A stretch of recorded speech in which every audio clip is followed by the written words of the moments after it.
Oh, dude, my pleasure, man. My pleasure. This is exciting for me, and I know that I've been following you on Twitter for a while, so appreciate it, man. Appreciate all you do for the trading community. Right on. I do the best I can to help people. So.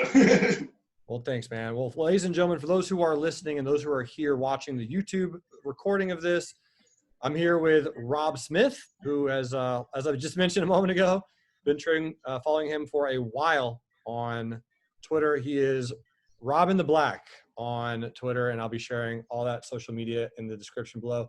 Rob, man, it's been a crazy, absolutely insane last 3 months. You've been surviving out there? Man, this is what we live for. Is, my strategy is based on volatility. We love it. And so this has been great for us. So it's just like, the end of 2018, October and December were the best. This has been a fantastic year. And when you understand the sequence of what you want to look for, it's fantastic. It's been a great year. Yeah, I totally agree. So tell us a little bit about how you got started in trading, man. What was that like for you? How'd you get into this wild world? Okay, so my father worked for Merrill Lynch, and from the late 1950s until he passed, pretty much. And so I started to work. He ran Merrill Lynch Institutional for the CBOE almost from inception, when the CBOE started.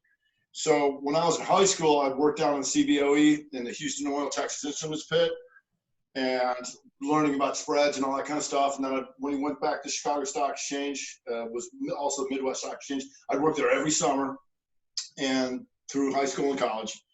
And then I came down there, and when I got out of college, he's like, all right, it's time to go. And the thing about it was, I come down to the stock exchange, and I'm thinking, I'm like, well, where do they hand out all the money? He's like, it's not really how it works down here. I'm like, it's like this guy's filling paper and stuff. And started trading, and I got murdered. And I just got married. I just got married, and I got murdered trading Compaq computer in 1989, 1990. And the thing was, back in those days, 89, 90, eventually everybody's going to have a home computer. That's going to happen. I was like, this is awesome. Compaq's rallying, going 90, 100, 120. And the guy that I worked for, and I'm actually still working with his sons, second generation trader. His dad there was on the floor during the 29 crash.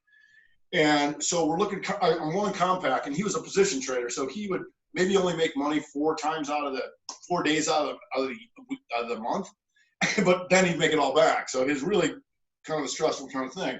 Yeah. Anyway, so Compaq starts rallying, and I'm just married, I'm just a clerk, but I've got my account. I buy Compaq at 120, and the guy next to me was the specialist in Compaq. I'm like, all right. So Compaq, all of a sudden I come in the next day, and there's a thing flashing on the screen that says Compaq CPQ, which I couldn't even say for years, 80.90.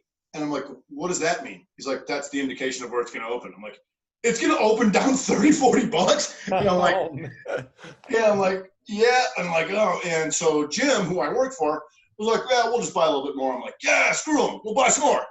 I come in the next day, Compaq, 50, 60.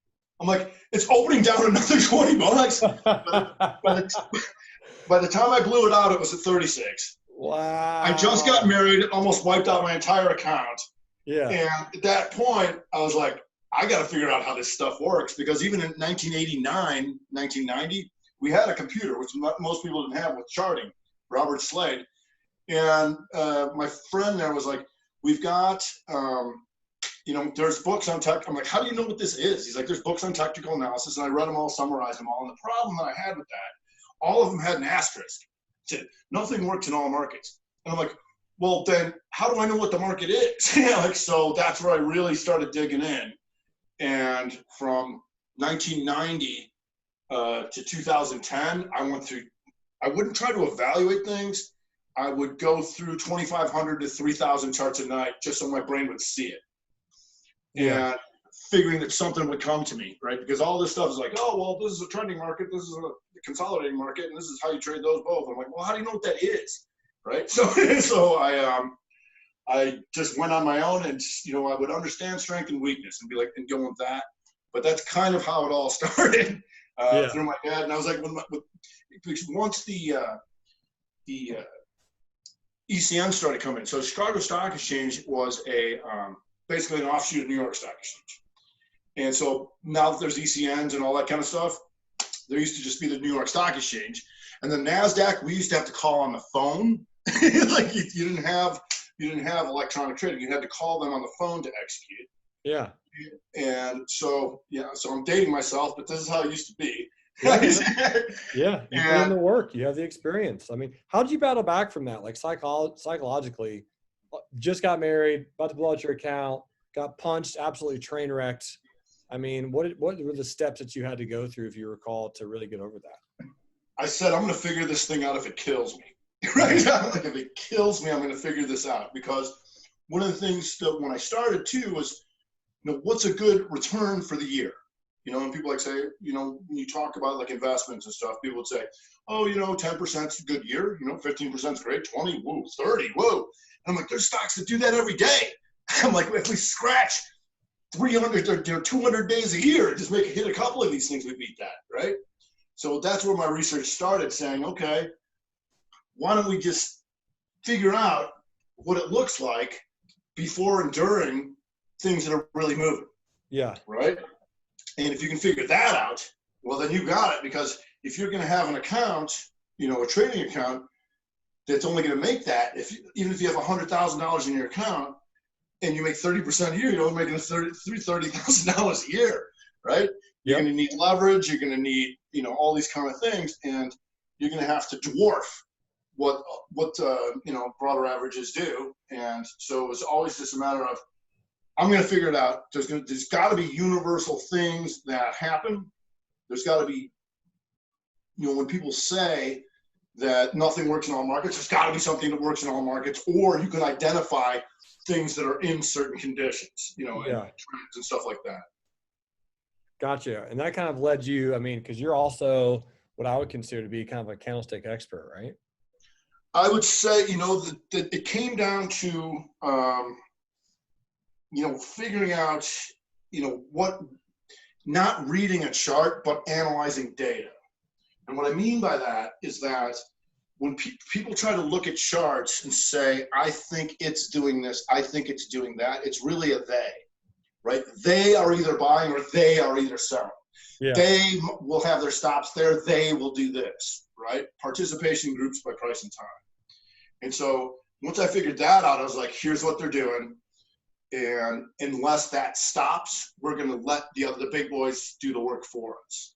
And what I mean by that is that when you can see something that is moving higher on multiple time frames, and it's a little different now that it's automated, but it tells me where the institutional buyers are. And so when you look, most people, or most traders, I would say, rarely look above a daily chart, right? And I'm like, look, you got to look at the weekly, you got to look at the monthly, and we go to the quarterly and yearlies. Because that tells me, if I'm somebody like Fidelity, Magellan, or whatever it is, right? And I've got 10 million shares of Apple to buy, or whatever that is, or when Warren Buffett was buying his shares. Yeah. You can see that in the longer charts and say, look, this thing ain't going red anytime soon. This thing's not going, if you look at Shop, right? If you look at WIX, these things ain't going red anytime soon, right? Not on the longer term basis. Right. I love those names. I know exactly the day you're talking about with Buffett. I can trade back to it because I was looking at it. There's a lot of people saying, "Oh man, we should short on here." I'm like, well, maybe, but it's like it's Apple. So let's see. It was this day right here when it was announced, May 16th, 2016. I just know because I did play a short. I was like, well, maybe it's going to go lower, because it took out this candle. I was just like, geez, it's just like support. You had a big gap over here. Boom, massive close. I was like, all right, well, let's see if it goes lower. So I bought some puts. Definitely was in protective mode, and then bang, there's the announcement right there. I was like, that's an inside day 2-1-2 reversal. Yep. And so the thing about horizontal lines is that everybody's looking at horizontal lines. Mm-hmm. And so the reclaim is always more important. Mm-hmm. It's like, because you want to be coming back through a previous range. So right at that point that you're spotting, when it starts coming back through, anybody who's thinking like you who was short, is going to be short against any of those pivots, right? And now, or where they got in. And so now once it comes ripping back through, right? Now you've got real buyers and you've got people getting stopped out. Yeah. And so what that does, it removes liquidity for the guys who are trying to buy because the stops keep taking the things out. And so these guys trying to buy can't buy it. It's like, damn, it keeps disappearing on me. And they have to step up, right? And so one of the things we look for, if you go to that inside day that called the low there, and then you go, yes, and then you go 1, 2, 3, 4 candles past it right there.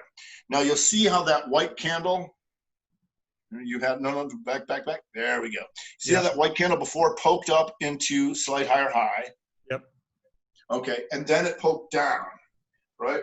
We call that a 2 up because it took out the highs, right? So it stopped some guys out who were short, right? But trapped some guys who were long. Then it stops out some long guys to the downside, and then boom. And if you look at the third, that white candle right after that one. That one? Right. Now, if it was a 2-day chart, you'll notice that those two form an outside bar of that other candle, right? So when you have that 2-2 reversal, that's our magnitude. It's going at least there, right? Because we know outside bar phenomenon exists. That's one of the most important things you can learn in trading is that ranges get taken out on both sides. That happens because outside bars exist. So once you know that and one range gets taken out, and then one side of a range gets taken out, and then you come back through. So you'll notice from that low inside bar, that first one, right? Yep. And that previous bar that made the low. Now, if you go to from that last arrow, 1, 2, 3, 4 to that recent high, past it. Yep. That all of that from that one low is an outside bar of all previous. So I want to make sure that everybody sees this. So there you go. That's an outside bar of all that previous. So understanding that phenomenon exists is one of the most important things you can understand as far as gauging magnitude. How far can something go? If we don't have a reversal against us, it's going to take out the entire range and go the other way. And it's going to do it more rapidly than going into new highs more often than not, because you're stopping out people and turning them into buyers when you already have buyers. Does that make sense? Yeah. No, it makes perfect sense. Makes perfect sense. I love it. And that's, and understanding that sentiment, like you mentioned earlier, it's not necessarily about the charts or what you think is going to happen. But at the end of the day, there are real people with real money on the line here. You got to figure out what they are thinking and why they're thinking and what they're doing. Right. And so one of the most important things you can do is put yourself on the other side. So people, always think I'm long and I'm thinking this and I'm thinking this. I'm like, no. Let's say you're short. What are you thinking? Yeah. A lot of people, traders will have, some good winners, and they'll be like, I need to take profits here, and it's still good. And I'm like, no, you don't. They need to cover. You don't. Short guys who are wrong, they make them think. Right? What are they thinking? They're like, you don't have to do that, and put yourself in their positions, because some of the trades you'll have that just immediately go your way. Some people freak out just like a loser. They're like, oh my God, it just went my way, like $2. I got to take profits. I'm like, no, you don't. You don't have to do anything. They have to do something. You don't. Right? Yeah. Now you can protect it and all that kind of stuff, but always try and get into the mind of the enemy, if you will. What are they thinking? What do they have to do? Absolutely. And at the beginning of the call, you mentioned you love volatility markets. I mean, why is that? What time frame do you focus on, specialize in, Rob? The great thing about volatility is that if what you do works, like some people, like I said before, that will say that no system works all the time. That's not true. It's just that they're not changing their time frames per volatility. And what I mean by that is that during periods of low volatility, right, everything seems kind of boring, but it can work and be like, okay, here's my setup and it works and doesn't go that much, but it goes, right? So the higher level of volatility, it still works. It's just going to work on a shorter time frame. Like a 1 minute and a 5 minute will be equal to normally, say, a daily and a weekly, right? And not everybody can think and act that fast, and that's okay. But the moves are so much bigger and you can keep your stops equally as tight. But when you're right, you're real right, right? When things are going 20, 40 bucks, and like we had Shop yesterday, and inside 30 off the lows is gorgeous for, I don't know, 40, 50 bucks. So what I'm saying is that everything that works always works. It always works, right? And so, yeah, if you go to a Shopify 30, you'll see the low yesterday was an inside 30. Here, inside 30 off the lows. That bar right at the bottom. There you go. Oop, nope. Go back to the bottom. There we go. Inside 30. That's a 2-1-2 reversal. And then just like 3-4 candles after that was another inside 30 for a measured move. 3-4 candles after that one. No, go back. Yeah. What's interesting is this. I mean, this pattern looks very. I mean, what's amazing about the charts, man, that I love is like this exact pattern looks so similar to what we just looked at on Apple. Yes, exactly. That's what I'm saying. That's called a 2-1-2 reversal. 2 down, inside, back up. And so one of the things when I talk about the sequence of what we look for, it's the same pattern that we're looking for on the monthlies this week, this month. So if you look at the monthly chart of WIX, you look at the monthly chart of CRM, it's the same pattern. We're just looking for it on a monthly chart, right? So if you go to the monthly, boom, thank you, 2, 1, 2, right?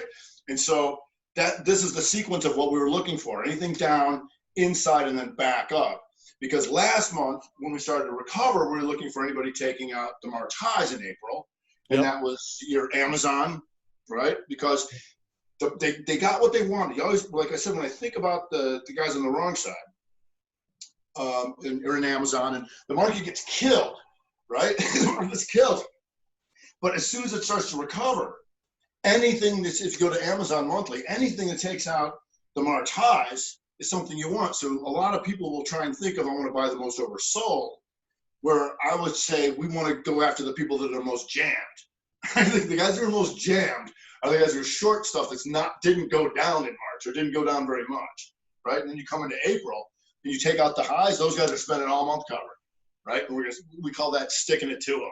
I'm like, you're going to cover, are you? I'm like, because, one of the really important things too about successful day trading or whatever it may be, swing, is adding to your winners. Most traders will take a full position right away, and then try and scale out of it. That's wrong. I mean, what you want to do is create a winning position by any means possible, right? And then as it goes your way, add to it, because you're playing with house money. And so if you go to the Amazon monthly,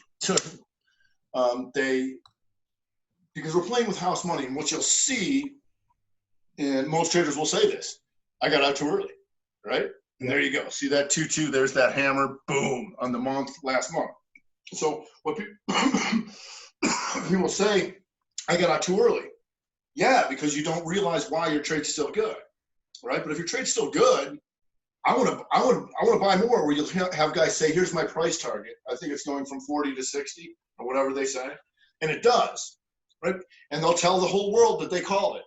And at the same time, you know what they'll say? I'm selling my last piece here. I'm like, dude, if it's going from 40 to 60, I want to be as long as I've ever been when it gets to 60. I don't want to sell my last piece there, right? I want to keep buying, right? So you want to learn to press your winners when you know it's still good, right? Yeah, and that's good. That takes a lot of practice, though, I would assume, too. It does, because it reverses a lot of the psychology of, I got to protect my gains, I got this, and that's what will happen if you don't know why it's working. I'm like, look, these guys are jammed here, right? These guys are covered. They have to cover, right? I mean, if you look at this Amazon that hammer back up in April, and then you compare that to the S&P, what was going on? It's like, these guys are screwed. These guys are screwed. This S&P just got absolutely destroyed. And this thing's about to take out the highs. Yep. Take out the recent highs. I'm like, you're screwed, right? And that's where we the weekly chart, when it really happened, was that was the COVID gap, and then that was the close above the high right there. There we go. And off to the races, right? And that's where they really stuck it to them. I'm like, I don't use a lot of fundamental analysis, but oftentimes it's just so obvious. I'm like, okay, we're locking down the whole country. everybody's ordering Amazon, and how is this bad? Like, it's not bad. I was like, boom, right?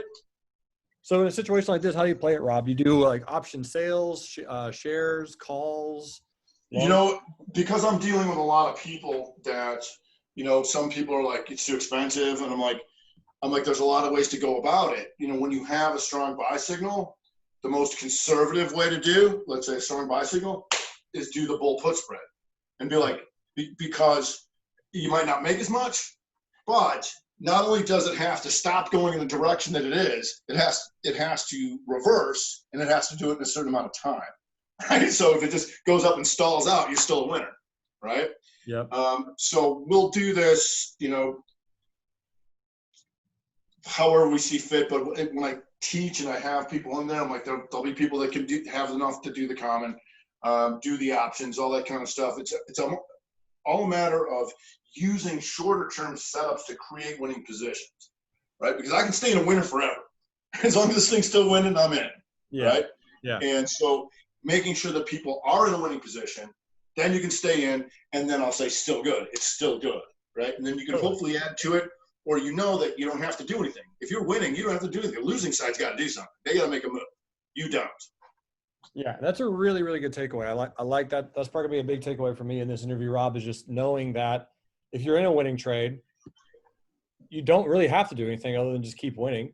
So the big question, though, will be when or if do you take profits, and if so, how much? And what about a reversal? What if it goes against you? How do you protect those situations?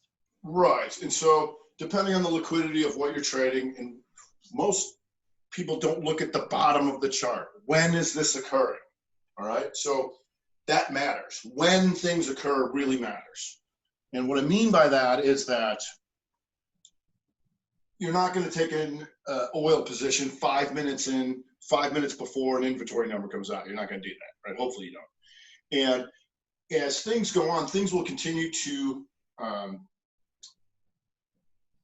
confirm or negate. And what I mean by that is that during the opening of the day, that we have a move or whatever, if we have a move, every hour is going to reconfirm or negate that. So over time, that's why you hear turnaround Tuesday. Tuesdays, we're going to reconfirm or negate what happens on Monday. And so when I do the Wheels in Motion show on Tuesday, I look for things that have had 2 days consecutive.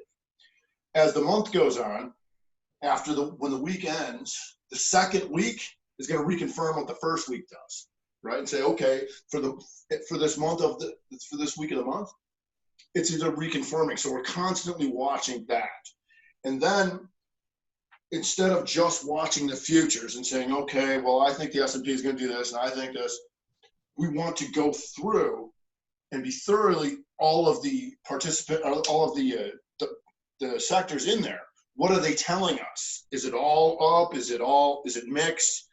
Because what you'll see also in periods of volatility is that almost all the charts look the same because the futures are dominating price action. So if I'm a natural buyer in XYZ or whatever it is, but I've got the futures falling apart and I'm a buyer, I'm not getting in there. I'm going to let them puke, right? Yeah. Then what you'll see is when there's a consolidation, then you get to see the natural buyers and sellers. And that's why sometimes slow days in the S&P are easier to trade because you'll be able to see natural buyers and like, where are they going? They're going consumer staples. They're selling airlines. They're doing this. And you can see them plain as day. And one thing I would say for any trader that's very important to keep up is not to focus on my best idea or my two best ideas, but to always have a quote field up of the major sectors, because that can tell you immediately what's going on. So for years, you've seen anytime the market goes down, what I would tell people is like, look, if the market's really going to tank, and I like to use this is that when the market really tanks, it's like when they raid the whorehouse. They even arrest the piano player. Everybody's calming down, right? And so when you can tell like there's corrective activity, you'll see them go buy the utilities, buy XLP, buy the REITs, right? They go into defensive names when the market's going down. That tells me that's going to be short-lived. It's like they're not bailing on the market, they're rotating, right? But when you see everything tanking, it's over. Right? And so being able to have the major sector ETFs up is very helpful on being able to track every day where you want to be. Yeah, makes sense. What's your favorite time frame? Because you mentioned a few so far: 2-day chart, 30-minute chart, 50-minute chart. What's kind of like your main one? Okay, so that you're trading. Yeah, I like them all. I mean, if you look at the yearly charts, right? Those have been some of the big winners. The inside years and up have been TDOC, QDEL, right? So stuff like that.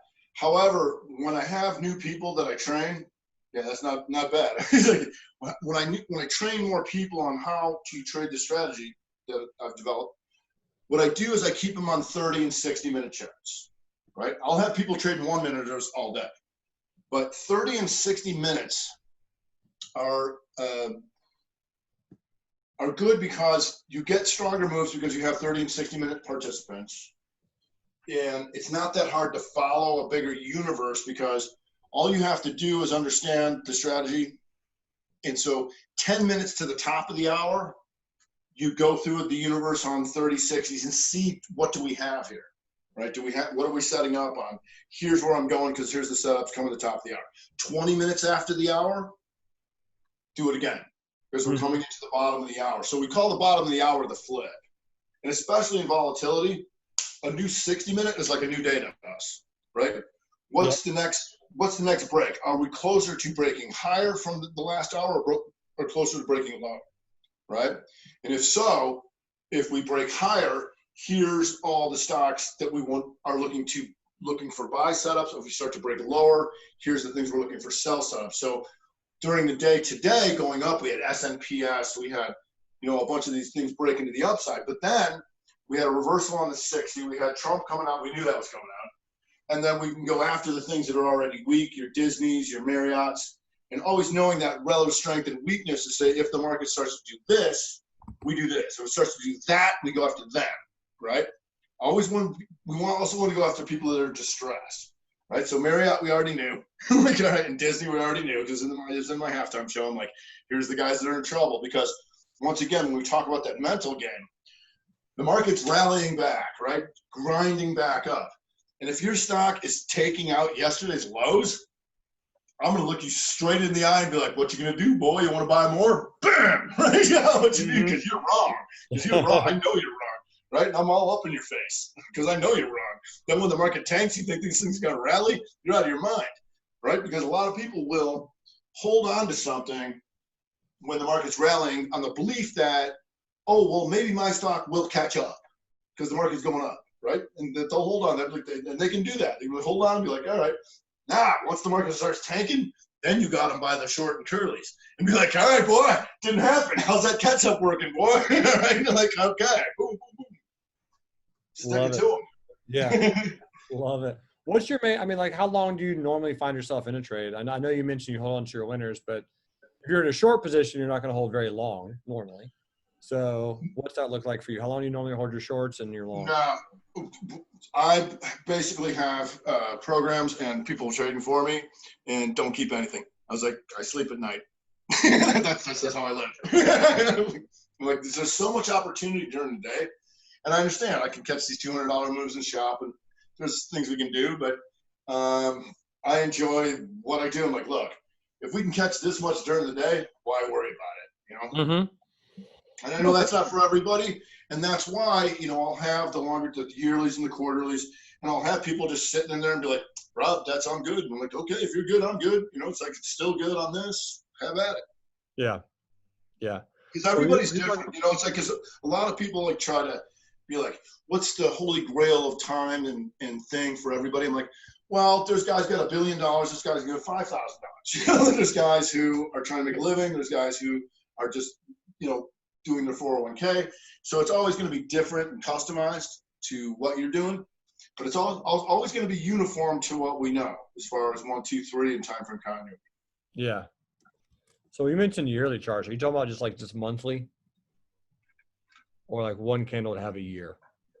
One candle to have a year. Oh.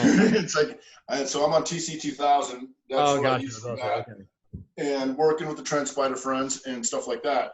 Yep. But, it's, it's given us some really, really, it gives you a really macro winner.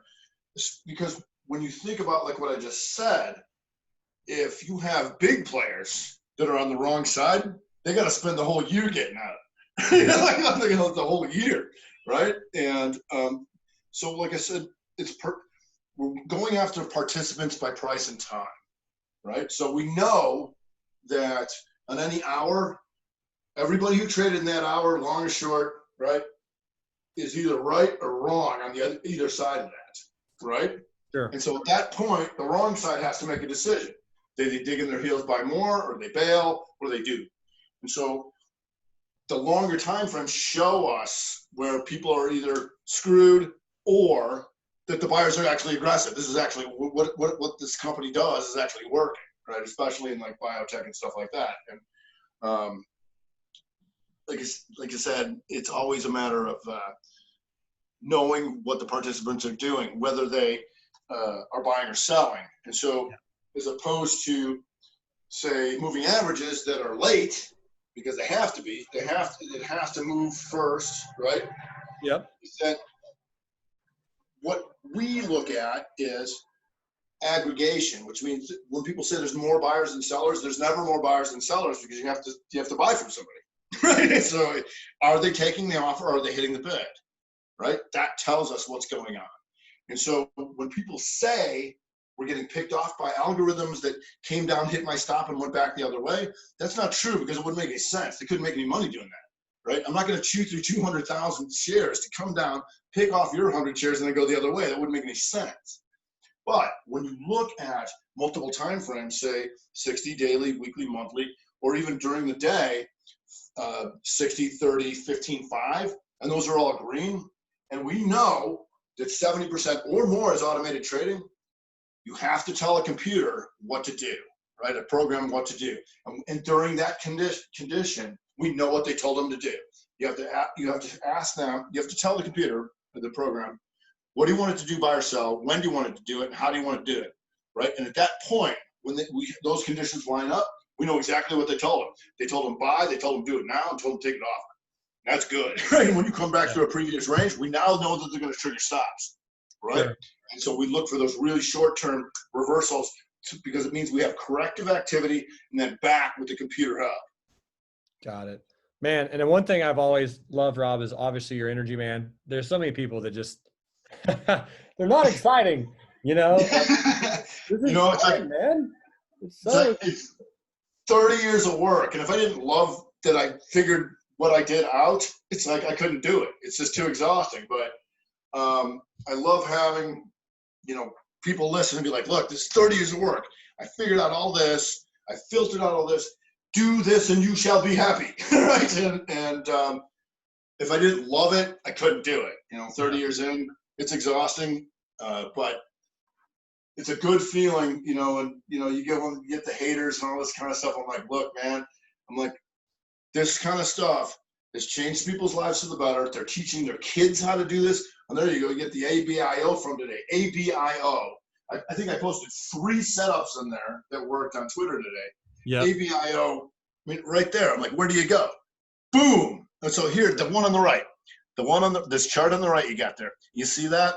You had an inside bar, and then it poked down. So it's consolidation, then down. We call that a rep strat. 1, 2, 2. And right off that hammer, boom, right there. Yeah. Right there. Huge move. What a crazy pop too. It was awesome. It's just you wait for the corrective activity, right? Something down, and then that triggers back to the upside. And like on that 60 you just had up, that was perfect. I don't know if that was in the halftime show or not, but it was like we were just like all over that.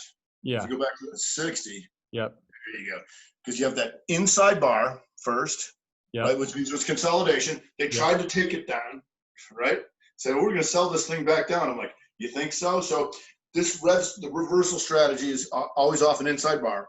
And so what that means is, right, we don't want to just identify it as a chart. We want to identify what's happening, right? So obviously people who are short this thing are jammed, right, on this gap.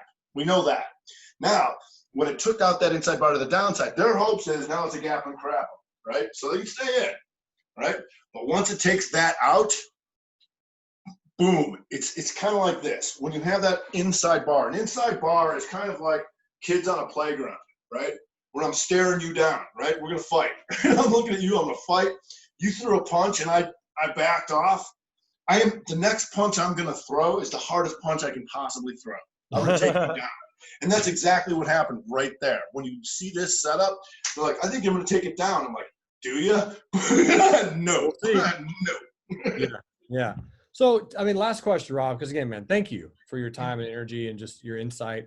But where did you practice all this? I mean, how did you practice the candles, the charts, the patterns? What did you do? Did you print out, use it, hand draw it, computer chart software? What did you do to practice all this? I've been with the same software company for 30 years, NeoVest. And what I would do is I said I wouldn't try and evaluate anything. I would look at a pretty big universe, like I said, 2,500 to 3,000 charts a night. And I would have a monthly, weekly, daily, and 60 up. And I would have another monthly, weekly, and daily 60 up with more bars. So I could see bigger pictures, smaller pictures of all the same thing. And I would do that every single day for 20 years. You know what's so hilarious about that? So random movie that was terrible. I think it was called, I forget the name of it. It was something with Dwayne "The Rock" Johnson and Kevin Hart. And Kevin Hart's like, hey man, we were hanging out in high school. You're all fat and ugly and out of shape. How'd you get so big and ripped? And he's like, I spent 7 hours in the gym every day for 20 years. You know? So if I could finish off with proclaiming a bit that something happened after 20 years, I was, in everybody's life, and I hope this happens to you because it could be a good thing. It was a dark place. I've been divorced. I've had a lot of things happen. And a friend of mine asked me to come to church. And I said, well, at this point, I'm really dark. Why not? Yep. I went to church.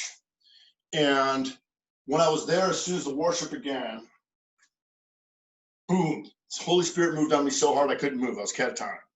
Yep. And it was beautiful, like I was being hugged from the inside. Wow, and that was 2010. Within 6 months, I got the universal truths and came to teach people that. Then we fast forward 7 years. And I was in church on Christmas Eve. And the scenarios that are taking us to different levels were playing out in my head. I did a 5-mile walk to my office. By the time I got there, all the reversals, the 2-2s, the 3s, all this, boom, there, Christmas Eve. Merry Christmas, Rob. So if I could proclaim a little bit, I've got a little help on this, on where this came from. Love it. And why I like to help so many people, because it's the truth from the one who is the truth. There you are, man. There you are. Dude, love that so much, Rob. And again, I just appreciate you sharing your energy, man. One other question. We're 135,000 steps. I hope that's not in a day. Yes, one day. My man. That was about that, because I've done 70,000. But 50,000 is a marathon. So what were you doing? Right. So that was 3 years ago on Memorial Day. And so to honor the troops, the fallen, I did 66 miles, which is the equivalent of the Bataan Death March. Mm. And it was kind of hot that day, but I did that. So I used to be a competitive 50-miler. I won 2 ultra marathons. I've run 77 marathons. It's been a while. I'm getting older now, but my best race that I won, it was an 8-hour race, and I ran almost 55 miles, so I held sub 9-minute miles for 8 hours. It's amazing. I was blessed with a lot of energy. Yeah, dude, incredible, man, inspiring. Because I'm new on that journey myself, and I think that's a feat, man. That is a feat. It is. This month to get back into shape, because since I've been training and doing all these things, training people to fall off. So this month has been good. I challenged myself on Fitbit, 10 miles a day every day this month, and so far, so good. And we've got 4 days to go, or 3 days to go. So 10 miles a day. Hero, man. Way to get after, dude. Proud of you. Thank you. That was really, really awesome. So, ladies and gentlemen, if you're listening in, Rob Smith, hop him on Twitter. That's his handle. And again, great follow, post great charts. Love the candles, love the information. Also, if you are a TrendSpider user, you can get so many of his patterns here, right here in TrendSpider. So feel free to consider that, look at it, practice it, learn it. It's all about learning and growth, as you have heard here first. I mean, myself and Rob have been doing this for many decades, trying to learn and trying to continually improve. So, Mr. Smith, thank you. My pleasure. Thanks for having me, Jay. Likewise, man. Likewise. And for everyone else, thank you for listening in. Thank you for being part of the trading community, and have a wonderful rest of your day, night, week, or year, wherever you are. Thank you.